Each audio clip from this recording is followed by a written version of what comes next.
Assalamualaikum warahmatullahi taala wabarakatuh dan salam sejahtera kepada semua anak-anak pelajar yang dikasihi sekalian. Apa khabar semua? Baik, kita masih lagi berada di bidang pembelajaran yang ke-10 Sains Tingkatan 4 KSSM, iaitu Kimia dalam Perubatan dan Kesihatan di bawah tema penerokaan unsur dalam alam.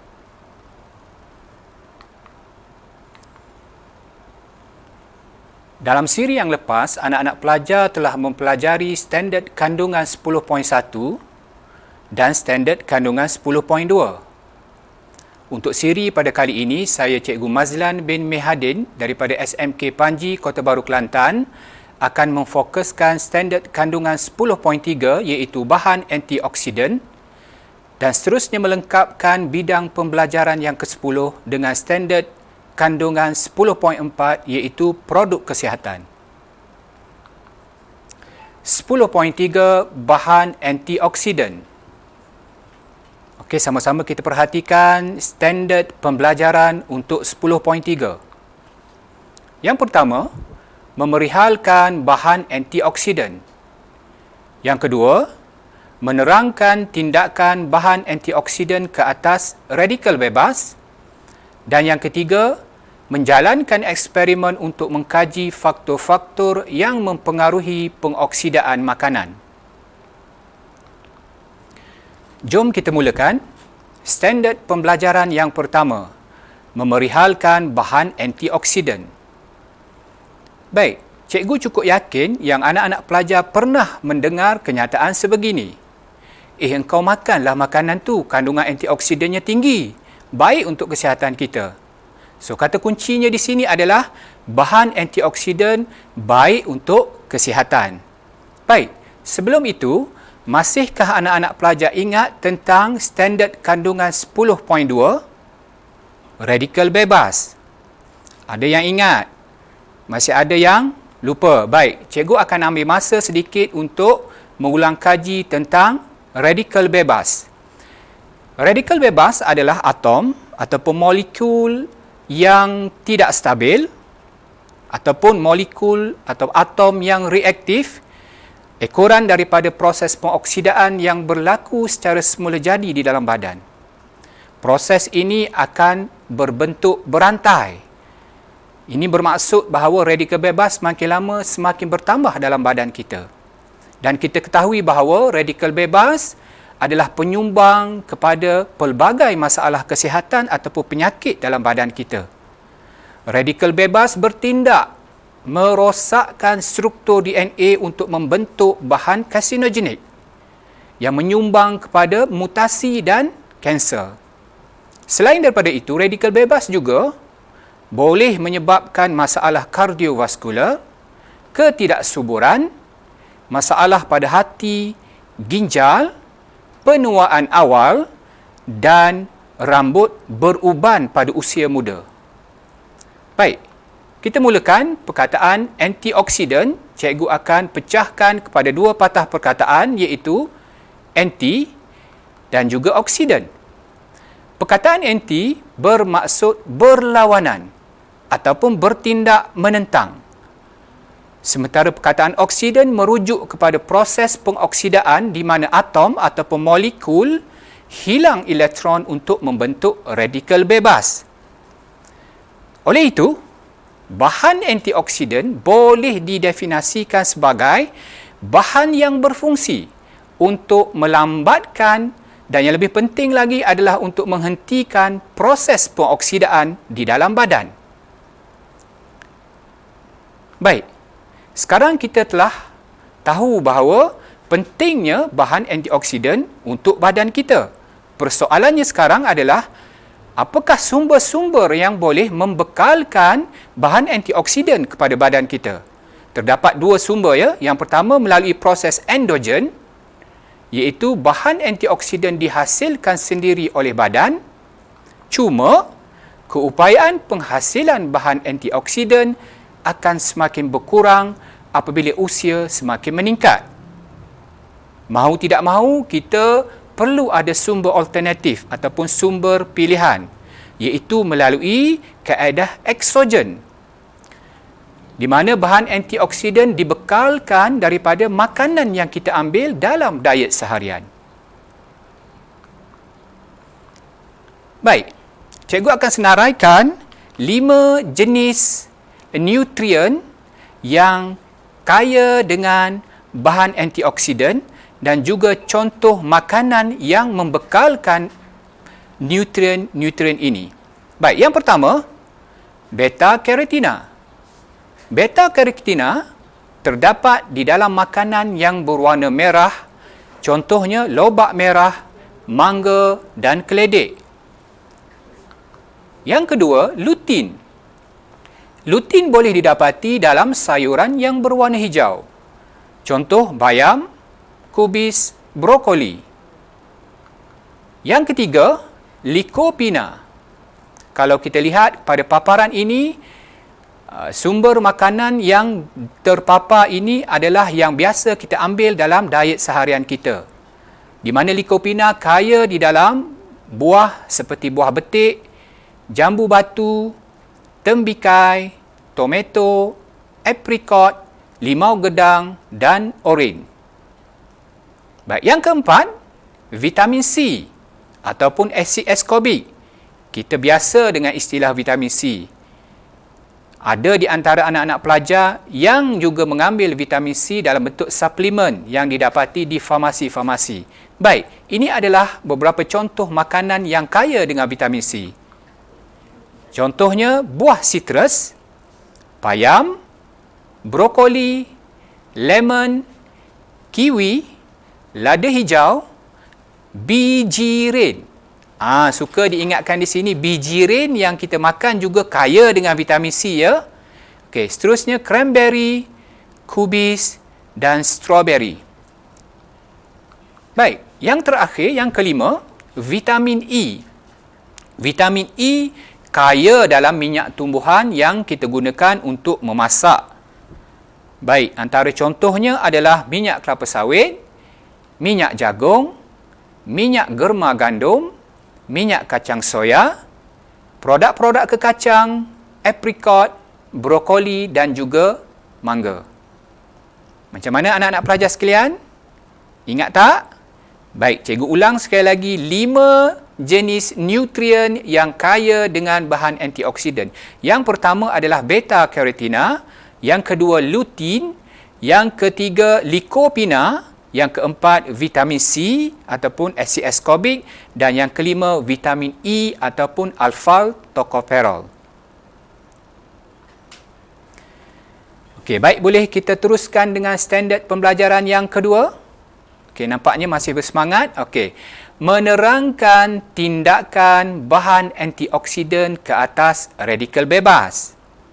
Okey, untuk itu cikgu akan paparkan grafik ini. Okey, baik, perhatikan elok-elok. Okey. Sekarang ni kita dapat nampak bahan antioksidan adalah bahan yang mempunyai susunan elektron yang stabil. Sementara bahan radikal bebas seperti yang telah diterangkan sebelum ini tidak mempunyai susunan elektron yang stabil. Apa yang berlaku adalah radikal bebas yang tidak stabil ataupun reaktif tadi akan menerima satu elektron ataupun dalam kata lain antioksidan bertindak sebagai penderma untuk memastikan radikal bebas kembali mencapai susunan elektron yang stabil. Faham, ya? Okey.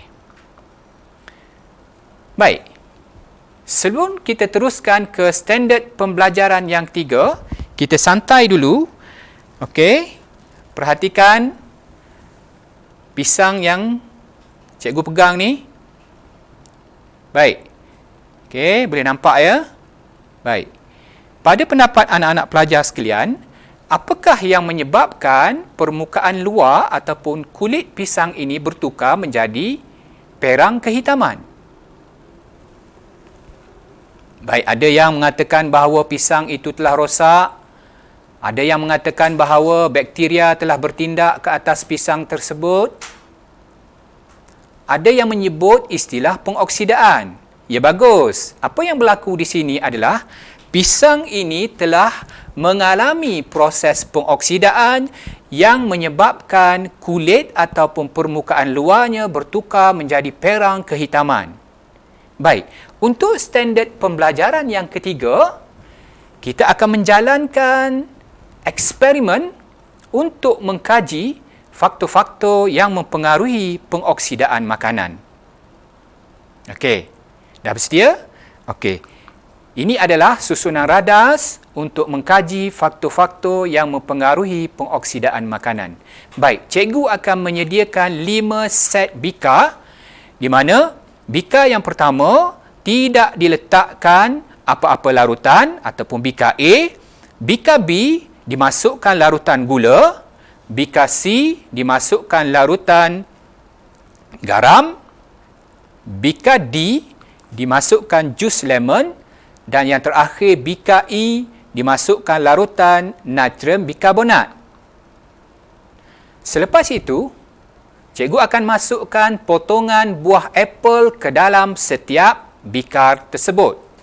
Dan radas ini dibiarkan selama 30 minit. Cikgu cukup yakin bahawa anak-anak pelajar sudah dapat mengetahui apakah pemboleh ubah manipulasi, pemboleh ubah bergerak balas dan juga pemboleh ubah dimalarkan dalam eksperimen ini. Baik, apakah jangkaan pada anak-anak pelajar yang akan berlaku kepada potongan buah apel selepas 30 minit? Sama-sama kita fikirkan. Okey, baik. Kesimpulan daripada eksperimen ini. Okey. Baik, cikgu ingin tunjukkan hasil keputusan eksperimen ini. Ini adalah apel yang telah diletakkan dalam bika yang tidak mengandungi apa-apa larutan. Okey. Kita tengok. Okey. Potongan apel dalam larutan gula. Maaf. Okey. Potongan apel dalam larutan garam, potongan apel dalam jus lemon dan yang terakhir sekali adalah potongan apel di dalam larutan natrium bikarbonat. Sama-sama kita perhatikan. Jelas menunjukkan di sini bahawa permukaan potongan apel yang diletakkan di dalam bika yang tidak mengandungi apa-apa larutan telah berubah kepada warna perang berbanding dengan potongan apel yang dimasukkan ke dalam 4 jenis larutan tadi. Apakah kesimpulan yang boleh dibuat daripada keputusan eksperimen ini? Baik, proses pengoksidaan berlaku pada permukaan buah apel yang tidak direndam dalam larutan. Ataupun dengan kata lain, permukaan buah apel bertukar menjadi perang kerana oksigen di atmosfera akan bertindak balas dengan enzim yang terdapat di dalam buah apel tersebut, iaitu polyphenol oxidase untuk membentuk tannin, iaitu sebatian yang berwarna perang. Sebaliknya, proses pengoksidaan tidak berlaku pada permukaan buah apel yang direndam dalam larutan ataupun permukaan buah apel tidak bertukar menjadi perang kerana permukaan buah apel dilindungi daripada bertindak balas dengan oksigen ataupun enzim dalam buah apel tidak bertindak balas dengan oksigen. Okey, dapat anak-anak semua? Baik. Dengan keputusan eksperimen ini, kita telah mendapat satu penjelasan saintifik. Kenapa ibu-ibu kita di dapur dulu merendam potongan buah apel dalam larutan garam ataupun menyapukan garam dapur pada permukaan buah apel walaupun rasanya sedikit masin, maka kita faham bahawa tujuannya adalah untuk mengelakkan daripada berlakunya pengoksidaan pada buah apel tersebut. Dan kita biasa mendengar petua-petua yang viral dalam Facebook ataupun mana-mana media sosial, kaedah untuk melambatkan proses pemerangan pada permukaan luar pisang. Okey, dengan cara menutup dengan plastik bahagian tangkai yang telah dipotong. Okey, kerana bahagian yang telah dipotong itu telah terdedah kepada oksigen di atmosfera. Okey. Baik, seterusnya kita sama-sama untuk membuat soalan latihan yang berformat SPM. Baik, cikgu ambil soalan nombor 11, iaitu soalan konstruk mengeksperimen. Soalan ini merupakan soalan wajib. Okey, sama-sama kita lihat dan kita baca soalan ya. Baik. Kaji maklumat berikut. Situasi X, kulit pisang yang dibalut plastik tidak berubah warna. Situasi Y, kulit pisang yang tidak dibalut plastik berubah warna kepada perang. Soalan A, nyatakan satu pernyataan masalah daripada maklumat di atas. 1 markah. Soalan B, cadangkan satu hipotesis untuk menyiasat situasi di atas. 1 markah. Soalan C, berdasarkan maklumat yang diberikan dalam situasi X dan situasi Y, cadangkan satu eksperimen yang sesuai untuk menyiasat situasi menggunakan buah apel, pisau, larutan gula, larutan garam, jus lemon, larutan natrium bikarbonat dan bika. Huraian anda hendaklah mengandungi kriteria-kriteria berikut. Yang pertama, tujuan eksperimen. Yang kedua, mengenal pasti pemboleh ubah. Yang ketiga, prosedur atau kaedah, dan yang keempat, penjadualan data. Baik, untuk menjawab soalan mengeksperimen, maka cikgu nasihatkan untuk pelajar menyediakan tapak jawapan seperti ini. Baik. Okey. Okey, dah bersedia? Okey, kita mulakan pernyataan masalah. Apa yang dinyatakan dalam permulaan soalan tadi? Buah pisang yang didedahkan kepada udara ataupun tidak dibalut akan bertukar menjadi perang. Hipotesis. Hipotesis adalah pernyataan yang menghubungkan antara pemboleh ubah manipulasi dan pemboleh ubah bergerak balas. Okey. Proses pengoksidaan tidak berlaku pada permukaan buah apel yang direndam dalam larutan. Okey, kalau kita boleh lihat di sini, pemboleh ubah manipulasi adalah dalam larutan. Sementara pemboleh ubah bergerak balas, proses pengoksidaan. Baik, seterusnya tujuan. Tujuan bermula dengan untuk mengkaji ataupun untuk menyiasat. Okey, untuk mengkaji kesan kehadiran larutan ke atas proses pengoksidaan pada permukaan buah apel yang dipotong. Okey, seterusnya yang C2, pemboleh ubah. Pemboleh ubah yang pertama, manipulasi kehadiran larutan. Pastikan pelajar tidak lupa untuk menulis parameter bagi larutan, iaitu kehadiran. Jawapan akan ditolak sekiranya tiada parameter bagi larutan. Pelajar juga boleh menyenaraikan pemboleh ubah manipulasi satu persatu. Contoh, tanpa larutan, larutan gula, larutan garam, jus lemon dan larutan natrium bikarbonat. Tapi agak panjanglah sikit. Baik, yang kedua, pemboleh ubah bergerak balas. Proses pengoksidaan ataupun kehadiran warna perang. Yang ketiga, pemboleh ubah malar, masa eksperimen ataupun jenis buah yang digunakan. Prosedur. Prosedur memperuntukkan 4 markah. Oleh itu, cikgu pecahkan prosedur kepada 4 langkah. Yang pertama, anak-anak pelajar nyatakan apa susunan radas dahulu. Okey. kupas dan potong buah apple.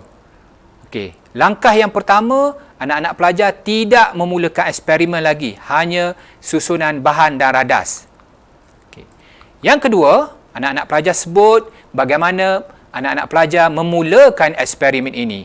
Masukkan potongan buah apple tersebut ke dalam bikar tanpa larutan dan biarkan selama 30 minit. Okey, langkah yang ketiga. Anak-anak pelajar perlu mencatatkan keputusan eksperimen. Bermula dengan perkataan catatkan, selepas perkataan catatkan, sebut pemboleh ubah bergerak balas. Okey, catatkan proses pengoksidaan atau kehadiran warna perang pada buah apple selepas 30 minit. Okey? Antara kesilapan anak pelajar yang biasa cikgu tengok adalah selepas perkataan catatkan, diletakkan perkataan pemerhatian. Okey, perkataan pemerhatian tidak diterima kerana bersifat umum. Baik, langkah yang keempat, untuk markah yang keempat, ulang langkah 1 hingga 3 dengan menggunakan larutan gula, larutan garam, jus lemon dan larutan natrium bikarbonat. Maksudnya pemboleh ubah manipulasi yang lain. Okey, lengkap sudah prosedur untuk 4 markah dan anak-anak pelajar dibenarkan untuk menggunakan ayat aktif. Okey, yang terakhir sekali penjadualan data. Baik, bina jadual. Okey. Tajuk untuk bahagian kiri atas adalah pemboleh ubah manipulasi, iaitu kehadiran larutan dan senaraikan pemboleh ubah manipulasi yang digunakan, iaitu tanpa larutan, larutan gula, larutan garam, jus lemon dan larutan natrium bikarbonat. Tajuk di sebelah kanan atas adalah pemboleh ubah bergerak balas, iaitu perubahan warna pada buah apple. Okey, baik. Semua ini akan disemak dan semua ini perlu betul dan tepat. Okey, untuk memastikan anak-anak pelajar mendapat 1 markah untuk penjadualan data. Baik. Keputusan tidak perlu dinyatakan. Kenapa ya? Baik, apa yang anak-anak pelajar yang buat sekarang adalah merangka eksperimen ataupun mengeksperimen. Anak-anak pelajar tidak menjalankan eksperimen. Jadi keputusan tidak perlu dinyatakan. Baik, faham semua? Okey, baik. Akhir sekali, apakah rumusan untuk standard kandungan 10.3? Yang pertama, anak-anak pelajar dapat memerihalkan bahan antioksidan. Yang kedua, anak-anak pelajar dapat menerangkan tindakan bahan antioksidan ke atas radikal bebas. Dan yang ketiga, anak-anak pelajar dapat menjalankan eksperimen untuk mengkaji faktor-faktor yang mempengaruhi pengoksidaan makanan. Okey, macam mana semua? Kita dah selesai dengan standard kandungan 10.3. Sekarang kita akan beralih kepada standard kandungan yang terakhir untuk bidang pembelajaran yang ke-10. Okey, dah bersedia? Okey. Kita teruskan dengan 10.4. Produk kesihatan. Macam biasa kita lihat standard pembelajaran untuk 10.4. Ada 2. Yang pertama, menerangkan maksud bahan aktif dalam produk kesihatan. Yang kedua, mewajarkan penggunaan produk kesihatan yang terdapat dalam pasaran. Jom kita mulakan. Baik, standard pembelajaran yang pertama. Menerangkan maksud bahan aktif dalam produk kesihatan. Baik. Semua produk kesihatan ada bahan aktif. Kata kuncinya di sini adalah bahan aktif. Dalam bahasa Inggeris, active ingredient. Baik. Bahan aktif adalah komponen tertentu di dalam sesuatu produk yang mempunyai kesan ataupun memberi kesan terhadap penyembuhan atau pencegahan penyakit. sama-sama kita lihat contoh label pada produk kesihatan yang cikgu paparkan di sini. Boleh perhatikan yang cikgu highlightkan dengan dakwat warna kuning tu. Okey, active ingredient dalam bahasa Inggeris ataupun bahan aktif. Dinyatakan di situ bahan aktifnya adalah etil alkohol 80%. Yang mana purpose-nya, fungsinya adalah sebagai antiseptik. Okey, baik. Produk kesihatan yang berbeza yang mengandungi bahan aktif yang sama, maka kesannya adalah sama. Apa maksudnya? Baik, jika anak-anak pelajar pergi ke pasaran untuk mendapatkan paracetamol. Paracetamol adalah bahan aktif. Anak-anak pelajar boleh mendapatkan paracetamol dalam pelbagai jenama yang ada di pasaran. Seperti yang cikgu paparkan dalam slide ini. Faham? Baik. Okey, kadang-kala dua atau lebih bahan aktif tidak boleh kita gunakan bersama kerana boleh bertindak balas dan menghasilkan kemudaratan kepada kesihatan kita. Penggunaan produk kesihatan yang terdapat dalam pasaran nyata semakin hari semakin meningkat. Antara sebabnya adalah untuk memulihkan penyakit. Yang kedua, mengekalkan kesihatan. Yang ketiga, menjamin tumbesaran yang normal, terutamanya pada kanak-kanak dan remaja. Yang keempat, meningkatkan daya pencegahan penyakit melalui pengambilan multivitamin. Yang kelima, disebabkan oleh kesibukan bekerja masyarakat sekarang.